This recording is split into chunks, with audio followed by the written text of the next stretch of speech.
Je voudrais maintenant demander à Johan Marc de nous rejoindre. Johan Marc qui est le coordinateur de Zero Waste Europe et que je remercie beaucoup d'ailleurs pour son aide sur l'organisation de cet événement. Il fait un boulot énorme de fédération de tous les acteurs européens du Zero Waste.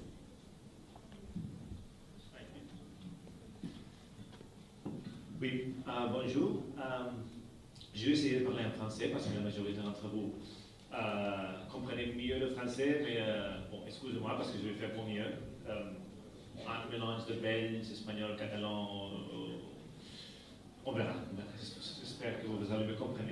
C'est difficile toujours de suivre la présentation de Rossano parce que après ce qu'il vient de dire, qu'est-ce que je peux vous raconter? Vraiment, d'abord, ce qu'il me faut, c'est ça.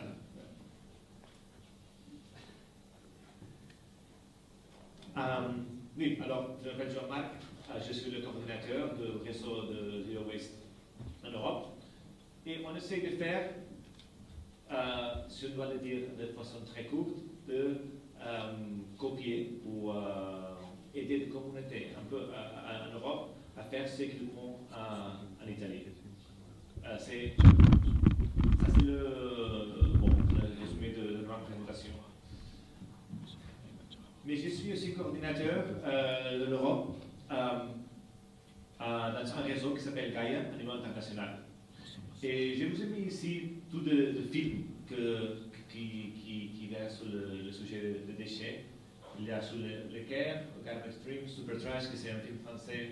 Il y a Wasteland du Brésil, il y a Gomorra d'Italie, il y a Slumdog Millionnaire en Inde. Et vous verrez aussi cet après-midi le film de Trash.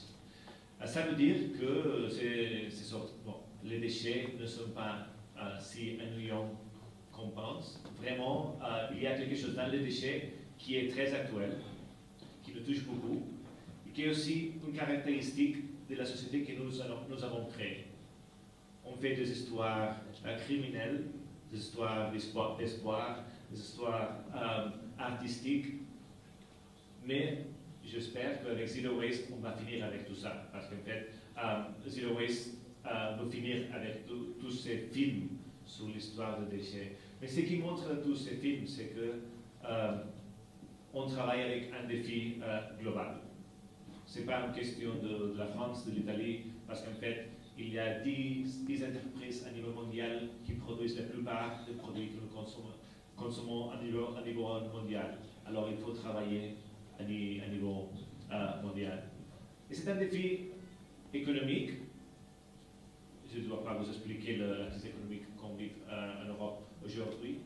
C'est un défi écologique, bien sûr, parce qu'il y a le changement climatique. Et ça, c'est de grands mots. À niveau local, on a les déchets. Et on a entendu ce matin ces expériences très touchantes que vous avez ici à Paris, mais que je peux vous dire qu'ils se répètent à Mumbai, ça se répète à Sao Paulo, ça se répète à New York, etc. Ce n'est pas une caractéristique française, ça c'est une chose qu'on doit régler au niveau mondial. C'est une crise aussi sociale, parce que l'inégalité augmente partout, il y a de plus en plus de chômage, et avec les déchets, vraiment, il y a une filière de création d'emplois. Mais surtout, je trouve que c'est un défi moral, parce que nous sommes peut-être la première génération qu'on s'en fout de ce qui va arriver à notre fils. Il n'y a aucune espèce animale qui ne se préoccupe de ce qui va se passer avec ses enfants. Et nous sommes en train de détruire la base de sustentation de notre société. Et ça, c'est un défi, c'est vraiment une crise morale. Du point de vue du climat, la société tout jetable chauffe la planète. Et très fraîchement, parce qu'ici on parle de déchets ménagers. Et ça c'est la dernière partie, ça c'est entre consommation et élimination. Mais la plupart des déchets, la plupart de nuisances, la plupart d'émissions se produisent au début, à l'extraction, la production, distribution. Qu'ici en Europe, on a exporté, ça se passe ailleurs. On ne voit pas ça. On a des films, mais la plupart des dégâts matériels et sociaux se passent ailleurs. Et c'est vrai, la société tout jetable chauffe la planète. Et Zero Waste, ce qu'il peut faire, c'est se débarrasser de toutes ces émissions, de l'extraction, de la production, de la distribution, parce que si on réutilise, si on dessine pour le recyclage, on peut se débarrasser de la plupart de parties ici. Donc, Zero Waste c'est cool pour cela, parce qu'avec le recyclage, avec la réutilisation, avec la réduction de déchets, c'est mieux pour l'environnement, c'est mieux pour l'économie, on crée des emplois et on ne chauffe pas la planète. Et ça, c'est très important comme message. Mais alors, c'est quoi Zero Waste? Rossano vous a expliqué le 10 passes vers Zero Waste, mais si on doit, de façon technique, dire en 3 principes, d'abord, il faut que tout ce qui est produit soit produit pour être soit composté, soit recyclé. On ne peut pas continuer à produire des choses que le cycle naturel ne peut pas assimiler.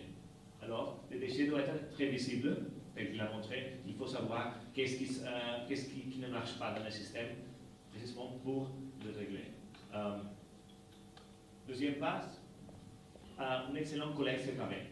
Je vous invite à tous de rester pour cet après-midi, parce que cet après-midi, on aura des exemples concrets de comment on peut faire une excellente collecte séparée. Et c'est vrai qu'on l'a vu à Capanori, mais on la va voir aussi à la présentation de Contarina et au Pays Basque, etc. Mais rien qui soit recyclable ou compostable ne doit finir dans la poubelle résiduelle. C'est si simple que ça, mais ça c'est simple, mais ça ne se fait pas. On voit ici en France que c'est pas facile et même un peu compliqué. Alors si on réussit avec le premier et le deuxième principe, en fait, on réussirait à avoir une société de 100% de recyclage. Qui c'est bien, mais ça c'est pas assez non plus. Parce qu'en fait, il y a beaucoup de déchets évitables. Alors, il faut une économie circulaire, c'est vrai, mais il faut aussi que cette économie soit, il faut réduire la taille du cercle de plus en plus. Par exemple, on a les déchets organiques, que c'est très bien de le composter, de faire du biogaz avec, mais quel est le problème? Que lorsqu'il y a un gaspillage entre 30 et 50% de la nourriture qui finissent dans la poubelle, c'est très bien de le composter, mais il faut d'abord réduire tous ces gaspillages alimentaires. Ça, c'est une chose. Par exemple, la réutilisation. Il faut vraiment avoir une société où on arrête de jeter des choses qu'on n'a pas besoin, ou même des choses qu'on a besoin, mais au lieu de l'acheter, on peut payer pour l'utiliser. Toutes ces sociétés de réutilisation, c'est très important parce que ça crée des emplois et ça ne génère pas de déchets. Il faut tenir compte aussi que c'est vrai, le recyclage, il est estimé que va créer, si on réussit à avoir 50% de recyclage en Europe, ça va créer 500 000 emplois de plus. Mais plus important que le recyclage, à niveau de création d'emplois, c'est la réutilisation, qui peut créer 2 fois les emplois de recyclage. Et avec la réparation, on crée 10 fois les emplois par rapport à recyclage. Alors, c'est très important d'investir dans la réutilisation, dans la réparation. Et avec ces trois principes, de façon technique, on arriverait à la situation que je vais décrire maintenant. Voilà la gestion traditionnelle des déchets dans l'Union européenne. La grande question, c'est mieux d'enfouir les déchets dans une décharge, et c'est mieux de les incinérer, etc. Parce que c'est vrai qu'en Europe, aujourd'hui, 60% de déchets finissent soit en décharge, soit dans l'incinérateur. Et alors, le recyclage est très peu, la réutilisation encore moins, et le compostage, quand le compostage est bien fait, il est aussi pas très important. Avec une société Zero Waste, on change un peu la vision, parce que comme on voit ici, les problèmes ne sont plus les déchets.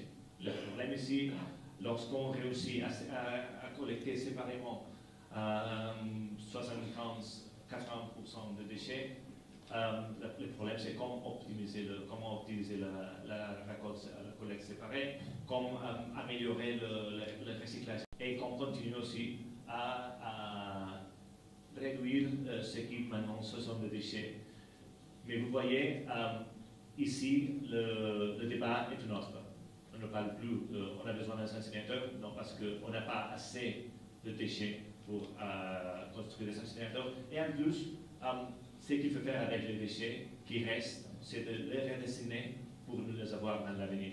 Si on construit un incinérateur, c'est qu'on fait cela, et c'est d'avoir l'excuse pour ne rien faire pour les prochaines 25 années.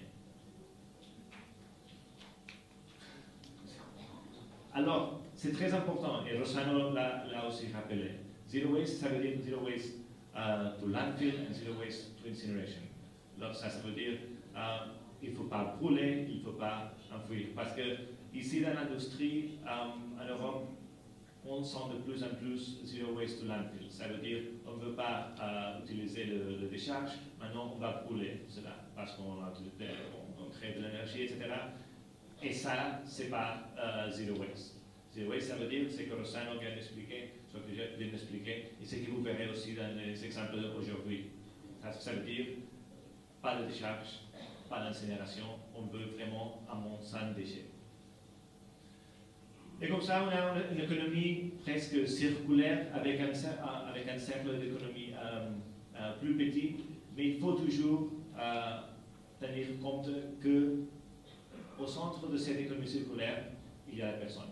Parce que ça, c'est très important. L'économie circulaire parle de l'économie, mais l'économie, c'est un instrument pour le bien-être de la société. Et c'est ça que Zero Waste, précisément parce qu'on travaille avec les citoyens, avec ce dont on a vraiment besoin, travailler avec les personnes. Et c'est pour cela que la technologie doit être au service des personnes, et pas les personnes au service de la technologie. C'est un mantra qu'aujourd'hui, malheureusement, s'impose beaucoup. La solution à notre problème n'est pas technologique. La technologie doit être un instrument pour ce que nous voulons faire. Et c'est pour cela qu'on travaille dans Zero Waste Europe à répondre à cette expérience qui est née en Italie, mais qu'on a aussi dans l'Angleterre, dans le Pays Basque, dans la Catalogne, dans la Roumanie, la Bulgarie, l'Hongrie, dans l'Allemagne, Bruxelles et d'aujourd'hui aussi en France, j'espère qu'on va avoir des succès. Et on a aussi beaucoup d'intérêt un peu partout en Europe. On avance vers le nord, vers ce modèle qu'on a eu jusqu'à maintenant, où on recyclait 50%, on brûlait 50%. Ça, c'est pas l'avenir, ça c'était un modèle déjà dépassé. Et on est en train de prouver que c'est possible d'avancer vers Zero Waste. Et on travaille aussi avec la création d'un réseau de communes Zero Waste, de municipalités Zero Waste. Parce que c'est vraiment la clé, c'est que la société civile travaille avec les élus, avec les entreprises, pour ensemble créer tous ces incentives.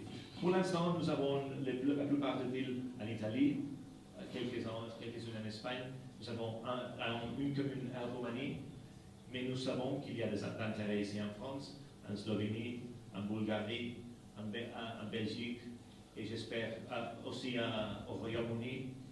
Et ça croît. Je veux dire, on a commencé en 2007, non, à Capanori 2007-2008, bon, je le sais. 2007-2008 à Capanori.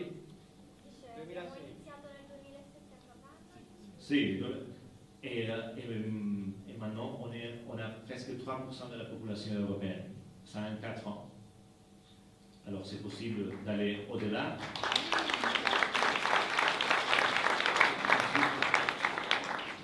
Et je suis sûr qu'ici en France, on va avoir un très bon accueil.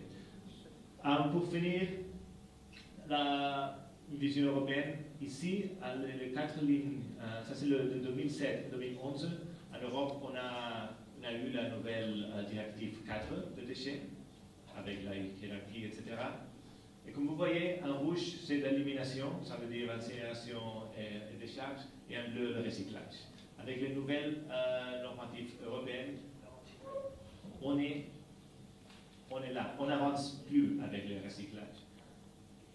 Ce qui continue après vous voyez que ça commence à descendre, ça c'est l'objectif que l'Union européenne voudrait avoir pour 2020. Ça veut dire réduction de déchets, mais aussi augmentation de recyclage, pour arriver jusqu'à 75% de recyclage avec une réduction de déchets de 10%. Ça serait si on vraiment, on aurait aussi implémenté les feuilles de route pour une Europe efficace dans l'utilisation des ressources, où il est écrit que rien qui soit recyclable peuvent être brûlés ou envoyés en décharge, et tout ce qui est compostable peut être composté. Ça, c'est difficile, notamment lorsqu'on construit des usines de TMB ici, ou des incinérateurs, tout ça, qui vont bloquer l'évolution dans les prochaines années. Mais cela a été fait déjà. Ça, c'est le pourcentage de Capanori. Même si vous ne voyez pas les détails concrets, vous pouvez voir que la tendance est la même. De 2004 à 2013, comme Constantino a expliqué, ils ont réduit la génération de déchets à 30%. Ils ont augmenté la collecte séparée jusqu'à 82%. Ça veut dire, tous ensemble, qu'ils ont réduit les déchets qu'ils envoyaient à être éliminés en décharge ou à l'incinération en 80% de quantité. Ça veut dire qu'on n'a pas besoin des incinérateurs. La décharge, on va aussi s'en débarrasser bientôt. Et plus important, Rossano est ici, il a une tête de chambre, de bras. Si l'on fait, on peut le faire un peu partout. Et c'est ça le message, en fait. Nous pouvons le faire.